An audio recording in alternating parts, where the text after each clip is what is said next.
반갑습니다. 오늘은 AI와 FSD와 관련된 주요 추가 정보가 나온 날입니다. 이 주요 추가 정보도 확인하고 중국에서 FSD가 시작될 때 테슬라 EPS에 어떤 영향을 미치는지도 함께 분석해 보겠습니다.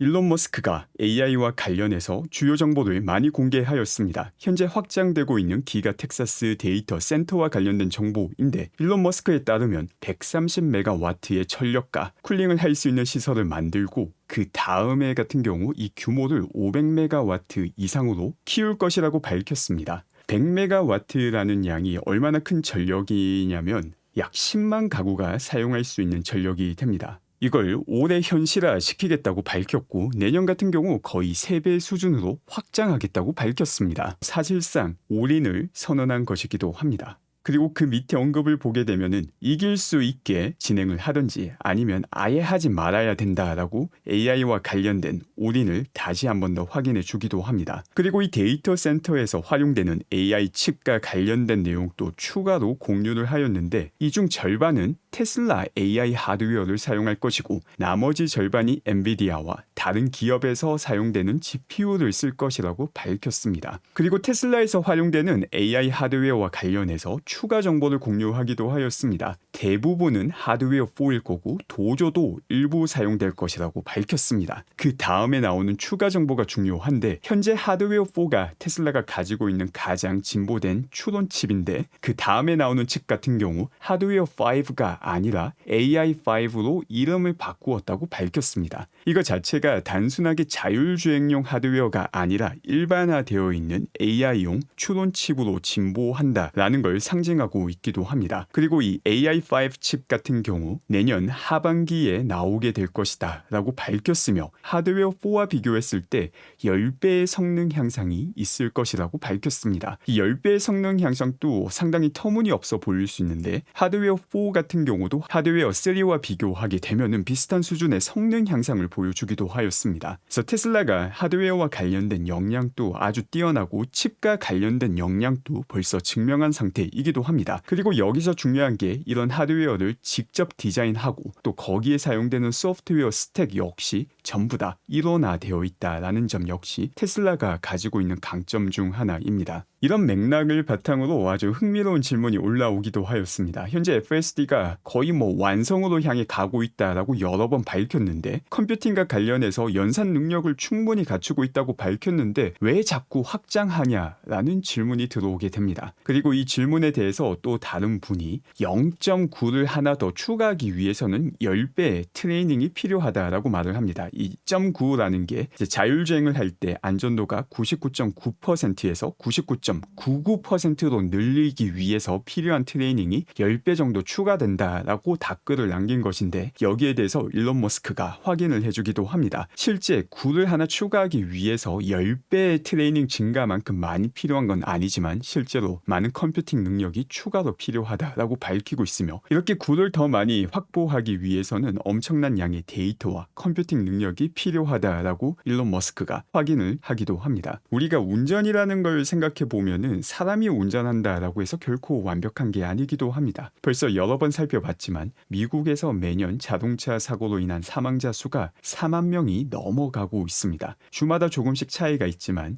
1.6억 킬로미터를 주행할 때마다 1명 이상의 사망자가 발생하고 있습니다. 그러니까 매년 4만 명이 넘게 교통사고로 사망한다라는 게 참 끔찍한 일이죠. 사실 어떤 교통사고 사망자도 전부 다 안타깝지만 가장 안타까운 일은 운전을 개떡처럼 하고 남을 사망하게 만드는 사고도 종종 일어난다라는 것입니다. 자율주행이 언제 완성이 되느냐라는 정의가 이래서 참 쉽지 않은 것이죠. 사람들이 운전할 때 미국이라는 국가 안에서만 4만 명씩 죽어나가고 있기 때문에 사람보다 10배도 안전하게 100배도 안전하게 1000배 더 안전하게 만들어 나가기 위해서 계속해서 이런 컴퓨팅 능력을 확장시키고 있다라는 것이며 또 동시에 옵티머스에도 그대로 활용이 되게 됩니다. 또 앞서 이 AI5 칩과 관련된 이야기도 나왔는데 지금 재미난 내용은 하드웨어 4 같은 경우도 많은 차량에 탑재되어 있지만 현재 모든 FSD는 하드웨어 3를 기준으로 가동이 되고 있습니다. 그래서 하드웨어 4 같은 경우도 이 기가 텍사스 데이터 센터 확장을 통해서 이제 트레이닝이 시작이 되게 되는데 벌써 AI5를 준비한다라는 점에서 일론 머스크가 인공지능과 관련해서 얼마나 진지하게 임하고 있는지도 확인할 수 있는 내용입니다. 그 밖에 중국에서 FSD가 출시될 것이다 라는 내용이 여러 가지 채널을 통해서 확인되고 있습니다. 샤오펑 CEO 같은 경우 테슬라의 FSD가 중국에 올해 출시 예정이라고 밝혔으며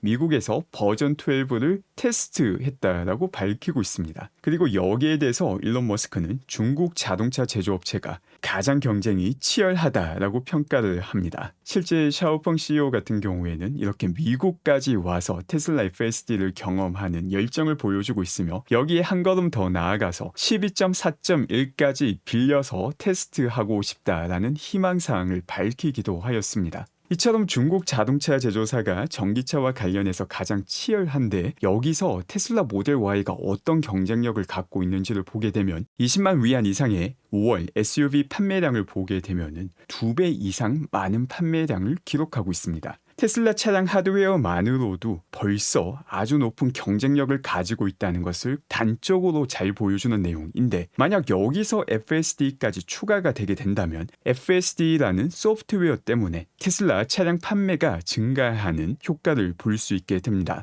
또 비슷하게 다른 국가에서도 테슬라 차량이 가진 경쟁력이 높다는 것을 확인할 수 있습니다. 이탈리아 같은 경우 보조금이 다시 시행되자마자 테슬라 차량의 판매량이 솟구치고 있는 모습을 보여주고 있습니다. 이렇게 소비자 입장에서 구매 가격에 따라서 판매량이 극적으로 변화할 수 있다라는 걸 이탈리아에서도 또 독일의 보조금 삭감으로도 잘 보여주고 있으며 이는 금리 인하 시행과 함께 테슬라 차량 판매량이 다시 올라갈 수밖에 없다는 증거이기도 합니다. 그 밖에 테슬라 내부에서도 FSD와 관련된 흥미로운 정보가 나오고 있습니다. 테슬라 부사장 타오린 같은 경우 다양한 정치인들과의 만남을 계속해서 이어나가고 있으며 탐주 같은 경우는 중국에서 FSD가 곧 출시될 것이라고 밝히기도 하였습니다. 그렇다면 FSD가 중국에서 출시가 되게 된다면 이와 관련해서 EPS에 어떤 영향이 있을 수 있는지 다양한 시나리오를 바탕으로 살펴보겠습니다. 일단 중국에서 판매된 테슬라 전기차 2021년 이후부터만 고려하겠습니다. 지금 보시는 내용이 매년 중국에서 판매된 테슬라 전기차이고 2024년 같은 경우 6월 16일까지 자료이고 2분기에 추가로 더 판매가 되겠지만 이만큼만 2분기까지 판매가 된다라고 가정을 하고 FSD가 출시될 때 영향을 살펴보겠습니다. 일단 가장 기본적인 케이스는 보수적으로 접근하기 위해서 중국의 분기당 15만 대 전기차 판매가 계속해서 이어진다라고 가정을 하고 지금 수준의 FSD가 중국 정부의 허가를 받아서 중국에서 시행이 되게 된다면 10%의 신규 고객이 FSD 월구독에 참여할 것이다 라고 가정을 하였으며 또 5%의 기존 FSD 미구매 고객들이 월구독을 매 분기 시작할 것이다 라고 가정을 하겠습니다. 또 월 FSD 구독료 같은 경우 미국과 같은 수준인 월 100달러로 가정을 하였고 이 10%의 신규 고객, 5%의 기존 고객 같은 경우 최소치에 가까운 보수적인 추정이라고 생각이 됩니다. 그래서 매 분기 15만 대가 새롭게 판매가 되기 때문에 여기에 10%인 15,000명의 신규 고객이 FSD를 구독하게 되고 FSD 미구독 누적 차량 같은 경우 2021년 이후부터 지금까지 누적 판매량을 바탕으로 계산을 하게 됩니다. 그리고 여기서 5%에 해당하는 기존 고객이 FSD를 구독하게 되기 때문에 이 둘을 합친 총 FSD 구독 고객을 계산할 수 있습니다. 이를 바탕으로 한 분기 FSD 구독 매출을 계산할 수 있으며 이렇게 FSD 구독 고객이 그 다음 분기에도 이어지며 또 비슷하게 신규 고객과 기존 고객에서 새롭게 FSD를 구독하는 사람들이 쌓이는 형태가 되기 때문에 매 분기 FSD 관련 EPS 영향이 점점 더 커진다는 것을 볼 수 있습니다. 지금 보시는 영향을 보게 되면은 만약 3분기부터 시작이 된다면은 EPS에 1센트, 그 다음 분기에 있는 2센트처럼 1센트씩 올라가는 효과를 보여주고 보여주고 있는데 지금 이거는 FSD가 현재 수준으로 중국에서 출시가 되는 것만 보는 영향입니다. 사실 시간이 지나면서 점점 더 쌓이기 때문에 결코 작은 수치도 아니지만 이것보다 훨씬 더 큰 수치가 실제로는 성취가 될 수 있기도 합니다. 그래서 지금 위 수치 같은 경우에는 분기당 15만 대 판매가 중국에서 계속 유지된다라고 했는데 이건 사실 상당히 비현실적으로 보수적인 수치입니다. 최소한의 EPS 영향을 계산하기 위해서 가정한 수치가 되는 것이고